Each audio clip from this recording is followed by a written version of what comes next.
Nah itu Albia dapat ilmunya dari Pak Deras. Sama lockdown yang tadinya katanya mau 2 minggu doang. Ternyata sampai sekarang masih PJJ.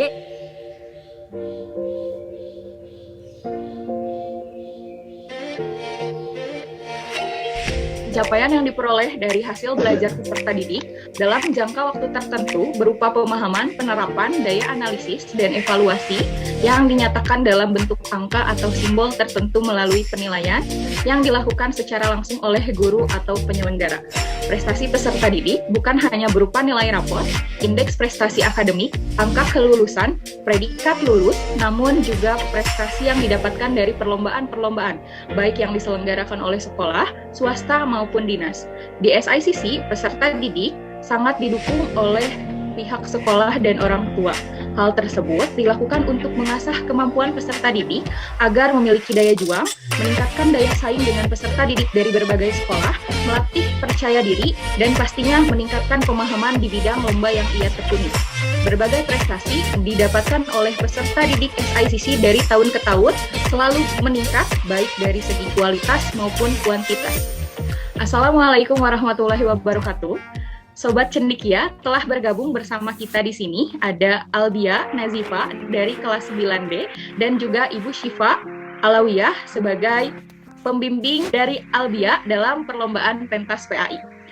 Bu Syifa, Albia, apa kabarnya nih? Alhamdulillah, sehat nih. Alhamdulillah, semoga selalu sehat ya. Kita juga di sini disertai dengan WKS Binpres PIC dari Bina Prestasi, ada Ibu Nisrina Meta Gamanik. Bu Gama sehat? Halo, alhamdulillah sehat. Semoga yang lainnya juga sehat. Alhamdulillah. Di sini kita akan ngobrol-ngobrol nih mengenai prestasi. Sekarang lagi hits gitu, lagi rame di Cendikia yang diperoleh oleh Albia karena Albia berhasil mewakili Cendikia, mewakili Provinsi Jawa Barat di pentas PAI. Apa sih pentas PAI itu, Bu Syifa? Terima kasih atas pertanyaannya, Bu Fani. Pentas PAI itu singkatan sebetulnya, yaitu Pekan Keterampilan dan Seni Siswa dalam Mata Pelajaran Pendidikan Agama Islam yang diselenggarakan oleh MGMP. MGMP itu Musyawarah Guru Mata Pelajaran Pendidikan Agama Islam. Tentunya tingkat SMP di bawah Kemenag. Nah, dalam perlombaan ini memiliki 7 mata lomba. Olimpiade PA ini mengisi 100 soal, 100 butir soal, PG gantung tingkat ya. Kalau yang di kabupaten kemarin kita yang 10 besar baru masuk final dan presentasikan. Kalau tingkat provinsi yang terbaru itu 6 terbesar baru masuk ke final. Jadi juara di pentas PAI dan mewakili Jawa Barat juga gitu di tahun sebelumnya. Ya, sebetulnya kita ini sudah kedua ya, mewakili Kabupaten Cianjur di tingkat provinsi. Juara selanjutnya untuk menang di juara pertama dan ikut ke tingkat nasional. Untuk ke nasional baru tahun ini. Wah, luar biasa sekali ya. Jadi mudah-mudahan di tahun-tahun selanjutnya juga kita bisa ke tahap nasional kembali, bahkan bisa jadi juaranya ya, Albia. Apa kesulitan yang dihadapi ketika pentas PAI? Boleh sudut pandang Albia deh terlebih dahulu. Kalau kemarin itu kan online, enggak secara langsung. Jadi kadang ada kendala koneksi paling. Bagi Bu Syifa nih sebagai pelatihnya Albia, ada nggak sih kesulitan yang dihadapi ketika mengikuti pentas PAI di tahun ini? Ya, betul sekali yang tadi disampaikan oleh Albia ya. Dan bagi saya, yang kesulitan itu kesesuaian waktu. Kadang susah, nggak bisa. Kadang Albia bisa, saya juga sedang ada kendala begitu. Satu aja itu aja. Mengenai kesesuaian waktu. Masih penting ya kalau kita di SICC, saya bisa ngejar ke asrama misalnya ya. Saya bisa ngejar ke gedung lantai 3, ke lapangan, Albia berada dimanapun berada. Nah ini kita kan jauh, masih saya harus ke Sukabumi gitu ya. Terus Albia harus ke Cianjur. Begitu. Pertanyaan selanjutnya nih, saya sebenarnya punya banyak sekali pertanyaan yang ingin diajukan. Bagaimana sih cara memotivasi siswa agar bisa berprestasi dan juga ia bisa mewujudkan mimpinya? Barangkali kan ini juga mimpinya Albia ya, pengen berprestasi gitu. Nah, bagaimana sih cara memotivasinya agar siswa tuh semangat dan mood untuk males-malesannya tuh berkurang gitu? Kalau saya sih selalu melontarkan atau menyampaikan hal-hal yang positif. Misalnya nih, ayo Abi pasti bisa, Ibu yakin kamu bisa. Sebenarnya bukan personal ya, tapi dari tim Binpresnya Kalau dari kami sih lebih ke dalam bentuk apresiasi buat di update di status WhatsApp, di official Instagram kayak gitu dalam bentuk postingan, karena biasanya itu kan foto bareng kepala sekolah di lapang gitu kan ya, tapi kan karena memang sekarang adanya jarak jauh, jadi kami masih apresiasi dalam bentuk itu yang menurut saya sih lebih lebih modern dan lebih luas gitu cakupannya, jadi bisa dilihat sama orang lain juga gitu kalau anak-anak berprestasi itu ini, dan bisa bikin anak juga semangat, jadi anak ngerasa kayak oh ya perjuangan saya tuh dihargai gitu, seperti itu. Semoga merasakannya kalau kami mendukung dan mengapresiasi semua jenis usaha anak-anak. Jadi itu ya salah satunya, ada yang motivasi pakai kata-kata positif, ada juga motivasi juga sebenarnya itu. Jadi biar yang lain, wah kalau juara nih aku bisa dikenal nih sama banyak orang gitu, bukan hanya warga Cendekia. Pertanyaan selanjutnya untuk Bu Gama dan Bu Syifa kembali. Di sini ada bagaimana cara menemukan bakat di dalam diri siswa. Kita tahu bahwa siswa SICC itu kan banyak, kemudian masing-masing dari mereka tuh kan punya minat bakat tersendiri. Nah, bagaimana menemukan nih, wah Albia tuh ternyata bibit yang bagus nih buat pentas PAI atau siswa yang lain tuh gimana sih? Boleh Bu Gama terlebih dahulu? Oke, baik, terima kasih Bu Fani. Jadi ada berbagai macam cara sih Bu Fani, dari yang tadi yang paling basic itu berdiskusi dengan wali kelas ya dan guru mata pelajaran, lalu bisa dilihat dari acara internal, terus ya bisa dilihat juga dari keaktifan organisasi seperti itu, bisa dari OSIS, dari ekskul gitu Bu Fani. Dan cara itu tuh banyak, salah satunya juga open recruitment gitu, untuk kayak lomba-lomba atau ya jenis lomba yang memang membutuhkan kreativitas itu kan dinamis ya bukan ya, jadi bisa dibuat open recruitment gitu, terus nanti baru diseleksi gitu. Terus dari apa yang sudah disampaikan Bu Gama ya tadi, komunikasi saya terapkan apa yang sudah disampaikan oleh Bu Gama itu, saya komunikasi dengan wali kelas. Nah alhamdulillah 2 tahun yang lalu ketika Albi masih kelas 7D, kita itu dapat juara 2 pentas PAI, alhamdulillah. Nah dari situ selanjutnya ke tahun kemarin itu tidak ada MGM pentas PAI tingkat Kabupaten Cianjur, memang karena pandemi. Selanjutnya di tahun yang baru, tahun ini, untuk ke tingkat provinsinya harus seleksi lagi dengan sekolah Al-Hanif, karena memang Al-Hanif masuk ke 3 besar. Albia dengan sekolah Al-Hanif itu tes dulu, di provinsi juga dapat juara 1 karena memang nilainya terbesar. Jadi dilihat dari potensi, mungkin dilihat dari nilai dulu ya, nilai keseharian di kelas juga, kemudian boleh dari seleksi, itu cara menemukan bakat siswa. Sekarang pertanyaan buat Albia nih. Tadi Bu Syifa udah bilang bahwa Albia tuh tahapan seleksinya gimana, bahkan untuk sampai ke tahap ini tuh Albia ikut beberapa kali perlombaan kan di pentas PAI ini. Nah, Bu Fani pengen tahu bagaimana kesannya Albia nih, perasaan Albia menjadi perwakilan untuk Kabupaten Cianjur yang sekarang bahkan menjadi perwakilan Jawa Barat, mewakili Jawa Barat di Olimpiade PAI, pentas PAI. Pesan yang didapat dimulai dari jadi perwakilan SICC buat ikut Olimpiade PAI di pentas PAI, terus lanjut ke perwakilan Kabupaten Cianjur, sampai sekarang ke perwakilan Provinsi Jawa Barat. Pesan yang didapat itu banyak banget, nambah pengalaman. Yang paling berkesan itu pengalamannya. Soalnya kan latihan belajar sama nambah ilmu juga di saat orang lain teman-teman sebaya Albia belum belajar materi PA yang Albia pelajarin, Albia udah belajar, udah nyari tahu lebih banyak, dapat banyak ilmu.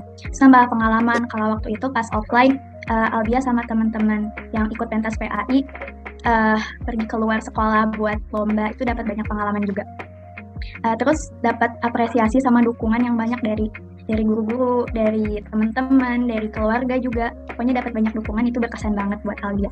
Pasti seneng ya, bukan hanya guru-guru nih sekolah yang bangga, tentunya Albia sendiri bangga atas pencapaian itu, kemudian orang tua juga pasti bangga banget nih. Selanjutnya, Albia, kalau kesibukan Albia selain latihan untuk belajar nih, latihan pas PAI ini, kesibukan Albia di sekolah selain itu apa aja? Selain belajar, latihan, adakah eskul atau organisasi yang diikuti?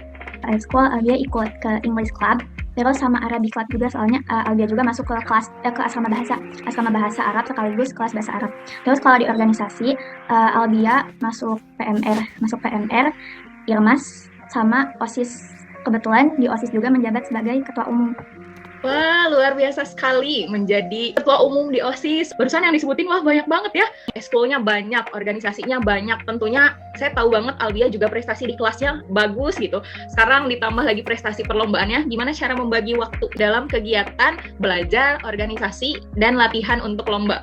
Kalau bagi-bagi waktunya tuh sebenarnya udah terstruktur sama sekolah, kan udah dibagi-bagi, ada waktu buat ekstrakurikuler udah ada, dipisah juga waktunya sama kegiatan belajar sama kegiatan organisasi, sebenarnya udah ada waktu-waktunya. Tapi biasanya kalau misalnya ada rapat sama kelas bahasa, nah biasanya tuh Albia lihat dulu, kalau misalnya disuruh milih,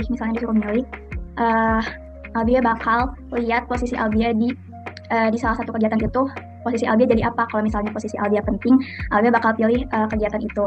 Nah, itu Albia dapat ilmunya dari Pak Dera, soalnya Pak Dera pernah ngasih briefing ke ketua-ketua organisasi. Semuanya juga sebenarnya ada korelasinya, dari belajar, berorganisasi, sama berprestasi itu hubungannya juga.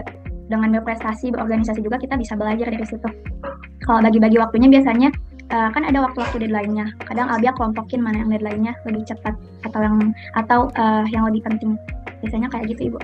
Wah, berarti punya time schedule yang rapih banget nih ya Albia ini. Ya, Ibu. Oke, wah luar biasa. Tadi kan mengatur waktunya nih agak sulit. Nah, bagaimana sih solusi dari pengaturan waktu itu atau pola belajar yang dilakukan selama pembelajaran daring ini? Selama pembelajaran ataupun pelatihan daring, karena kita jauh ya dari ICC, saya selaku pembimbing perlombaan pentas PAI ini, dalam mata lomba Olimpiade PAI, saya selalu mengikuti Albia. Jadi saya yang selalu nggak pernah maksa. Ketika Albia bisa, baru saya maksain. Apapun yang terjadi, ketika Albia bisa, pokoknya saya harus bisa. Karena saya juga paham Albia juga punya kegiatan, Albia sibuk. Apalagi tadi kita tahu sendiri ya, kita dengar sendiri kegiatan Albia itu banyak. Ya betul banget ya, di tengah kesibukannya, organisasi, belajar, pasti meluangkan waktu untuk tetap pelatihan. Fani tuh dulu kenal Albia tuh yang pemalu gitu kan ya, pendiam. Tapi kalau dilihat sekarang tuh perubahannya luar biasa sekali. Dari mulai berani berbicara di depan umum sebagai ketua OSIS nih. Kemudian juga tegas, lugas, dan juga gagasan-gagasan yang disampaikan oleh Albia juga bagus gitu. Nah, bagaimana cara Albia mengasah kepercayaan diri biar bisa sampai sekarang? Makasih Bu Fani pertanyaannya. Biasanya Albia itu kan suka ada eventnya di sekolah. Misalnya tuh ada presentasi. Kalau Albia disuruh bagian jadi buat public speaking, itu biasanya Albia mau-mau aja. Soalnya kan buat coba-coba. Nah, dengan banyak kayak gitu, Albia jadi banyak pengalaman sama kemampuan public speaking Albia lebih terasa lagi. Terus keluarga Albia juga saat itu ada kakek, bunda, itu suka public speaking juga, jadi pembicara di publik. Nah, Albia belajar banyak dari situ. Terus misalnya kalau bunda itu juga, bunda kan guru, Albia suka perhatiin gimana kalau bunda lagi nyampein sesuatu ke murid-murid atau ke guru-guru yang lain. Terus Albia juga, salah satu Albia tuh membaca. Nah, dengan banyak membaca, Albia jadi punya pegangan, misalnya disuruh public speaking dadakan, Albia punya pegangan materi-materi atau hal yang mau dibicarain di otak dengan banyak membaca itu. Terus Albia juga kan dulu di SD Albia itu bisa dibilang kurang bergaul sama teman, jadi dibilang pendiam. Nah, semenjak masuk SICC, Albia itu nambah banyak teman, kan teman-temannya ada banyak, ada dari asrama, kelas, angkatan, adik kelas, kakak kelas. Nah, dengan nambah banyak teman, otomatis Albia lebih banyak bersosialisasi. Nah, dengan bersosialisasi itu, kemampuan Albia buat berbicara lebih terasah lagi, apalagi sekarang dengan ikut organisasi. Dan juga dengan pas Albia kelas 7 ikut Olimpiade, yang ikut Olimpiade PAI perwakilan SICC. Nah, salah satunya gara-gara itu, kan di sana seleksinya tuh ada presentasi. Nah, dengan ngepresentasiin materi PAI, di situ Albia lebih percaya diri lagi dalam public speaking sampai sekarang. Oke, luar biasa ya. Ternyata bukan hanya time schedule-nya yang rapih banget, berarti Albia juga berusaha untuk mengasah keterampilan dalam percaya diri dalam public speaking-nya. Albia pernah nggak sih ngerasa males atau mood-nya tuh lagi nurun banget gitu? Pernah nggak sih? Sering, Bu. Oke, sering. Nah, gimana cara Albia untuk mengembalikan mood belajar lagi, mood membaca, kayak gitu tuh gimana sih caranya? Ada trik khususnya? Biasanya kalau Albia lagi malas-malasan gitu, bunda suka bilang, kalau kamu tetap diam di malas itu, kamu nggak bakal gerak, terus bunda juga bilang, kamu harus mulai dengan langkah-langkah kecil. Kalau kamu diam di situ juga, kamu nggak akan maju. Biasanya Albia ingat kayak gitu. Dan kalau dipikir-pikir emang bener juga, kalau kita terus-terusan malas ya kita gak bakal maju.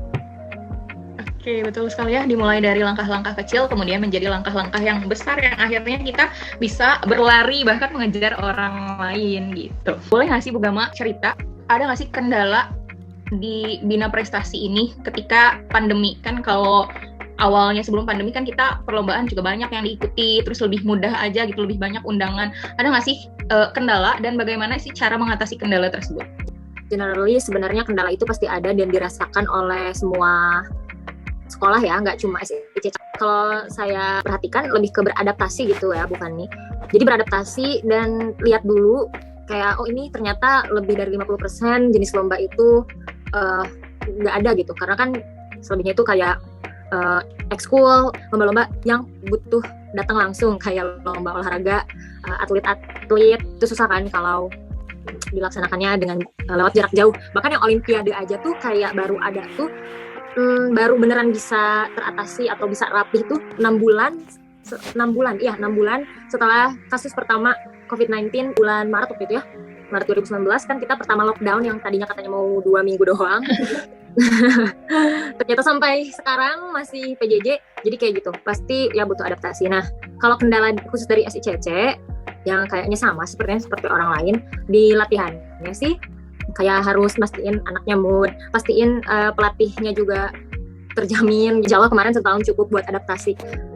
Kayak gitu, bukan? Terima kasih Bu Gama. Ternyata dalam 1 tahun kemarin juga ada beberapa rintangan ya yang dihadapi oleh kita. Ternyata kita bisa melewati ya, bahkan Albia juga bisa maju ke tahap nasional yang sebelumnya ketika sebelum pandemi itu kita nggak pernah sampai ke tahap itu. Nah, meskipun memang termasuk SICC juga beradaptasi, tapi kalau SICC itu berdasarkan data, SICC itu tidak menurunkan kualitas prestasinya. Meskipun emang sih kami akui kalau kuantitasnya atau jumlahnya dibandingkan tahun-tahun sebelumnya saat belum ada wabah ini tuh ya selisih 20% lah gitu. Tapi saya yakinkan bahwa kualitasnya itu gak jauh beda, malah lebih menurut saya sih daripada tahun-tahun sebelumnya. Lebih baik gitu. Lebih baik. Oke, terima kasih Bu Gama, Bu Syifa, Albia. Nah, di pertanyaan selanjutnya, boleh dong, ini boleh dari sudut pandangnya Bu Syifa sebagai pelatih, sudut pandangnya Albia sebagai talent lomba, juga dari Bu Gama. Boleh dong kasih tips atau trik agar bisa belajar dengan seimbang, baik itu di lomba, di organisasi berprestasi ya, di lomba berprestasi, di organisasi maupun di kegiatan belajar. Albia sebenarnya nggak bisa ngasih tips yang terlalu spesifik, tapi biasanya Albia pakai ini. Jadi misalnya kalau waktu luang itu diselesain buat ngejar deadline, misalnya buat kerjain tugas, baik itu tugas dari organisasi atau belajar, atau juga latihan sedikit-sedikit buat lomba. Terus bikin schedule juga, bikin prioritas tugas sama prioritas kegiatan. Biasanya Albia kayak gitu. Dari Albia, tipsnya adalah membuat prioritas. Kalau menurut Bu Gama, agar peserta talent-talent siswa SICC yang lainnya bisa membagi waktu nih antara berprestasi, belajar, dan juga berorganisasi. Oke, terima kasih. Karena saya masih ke bawah sama UFH nih ya, dan PJJ, pembelajaran jarak jauh. Jadi paling saya khususkan aja tips membagi waktunya sama keadaan saat ini ya, Bu Fani ya. Karena PJJ kan kita di rumah, ngerasa waktu itu fleksibel 24 jam milik kita, yang padahal itu bisa bikin time confusing. Ketika ini tuh waktunya belajar, tapi misalnya ada adik di rumah ngajak main kayak gitu, kayak jadi kegoda gitu, padahal itu masih waktunya belajar gitu. Saya sering banget sih tekankan anak-anak yang bedain berpakaian dari hal kecil aja, kayak berpakaian itu dibedain, pakaian lagi belajar sama lagi santai seperti itu. Nah, jadi itu akan dengan otomatisnya bisa set waktu gitu, time management itu bisa langsung otomatis kayak gitu. Sekarang waktunya belajar dan otaknya tuh set buat belajar, fokus buat belajar seperti itu, nggak ke distract sama yang lain-lain gitu sih. Pastikan udah sarapan sebelum belajar tuh, udah sarapan, udah mandi gitu, terus pakai pakaian yang dibedain gitu sama pakaian ketika santai. Nah itu nanti otaknya langsung set, oh ya ini waktunya saya untuk belajar, seperti itu. Bahwa kita berada di kondisi belajar misalkan kayak gitu. Saya 2 kata saja, 1 lakukan dan yang kedua fokus. Itu yang disampaikan oleh Albia dan Miss Gama. Ya ketika kalian punya manajemen time, tapi kalau tidak dilakukan ya semua itu tidak akan terjadi. Jadi trik dan tipsnya, lakukan ketika sedang melakukan, fokus. Satu pertanyaan terakhir sebelum kita tutup nih, ada nggak sih tokoh inspirasi? Siapa seseorang yang menjadi inspirasi bagi Albia? Ini bukan seseorang, ada beberapa. Yang pertama itu Bunda, sosok yang hebat, sosok inspirasi Albia. Jadi Albia terinspirasi dari Bunda. Ada guru-guru juga yang selalu ngebantu Albia buat berani maju juga. Kayak Bunda selalu ngasih motivasi-motivasi. Kayak Bu Fani pas kelas 7 ngedorong Albia buat lebih aktif lagi, lebih bersosialisasi lagi, lebih semangat lagi. Terus Bu Syifa juga misalnya kalau latihan selalu ngedorong Albia buat semangat, buat lebih serius lagi. Terus Bu Gama juga kalau lagi pelajaran suka ngasih banyak semangat, ngasih motivasi dari guru-guru yang lainnya. Terus ada lagi kakak kelas Albia, namanya Kawanda dari angkatan 6. Kawanda itu dia juga perwakilan Olimpiade PAI waktu pentas PAI yang lalu.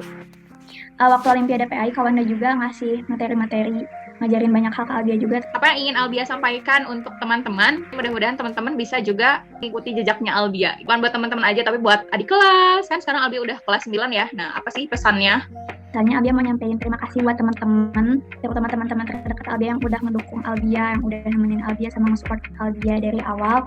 Makasih sama buat teman-teman, kalian harus lebih berani lagi buat maju, buat selangkah lebih maju, buat lebih semangat lagi belajar, berorganisasi, sampai berprestasi harus lebih semangat lagi, sama lebih maksimal lagi, sama jangan takut buat nyoba. Mudah-mudahan teman-teman semua, adik-adik di SMP Islam Cendekia bisa mengikuti jejak langkahnya Albia dalam berprestasi baik di bidang akademik, belajarnya di sekolah, maupun berprestasi di organisasi dan prestasi di luar sekolah gitu. Tentunya betul sekali kita harus berani mencoba, memulai langkah-langkah kecil untuk menjadi langkah-langkah besar selanjutnya. Dan jangan pernah takut gagal, karena ketika kita mengikuti perlombaan, jawab lalu ada dua, ada menang dan ada kalah. Itu dua jawaban. Jadi ketika kalah, mari kita coba terus mencoba lagi biar mimpi-mimpi kita itu terus terlatih dan kemudian berhasil. Terima kasih kepada Bu Nisrina Metagamani, kepada Bu Syifa Alawiyah, serta kepada Albia. Semoga tayangan ini bisa bermanfaat buat semuanya ya. Sampai jumpa lagi di episode Binpres selanjutnya. Saya akhiri sesi talk show bersama Bina Prestasi. Sampai jumpa di tayangan selanjutnya bersama kami. Terima kasih. Assalamualaikum warahmatullahi wabarakatuh.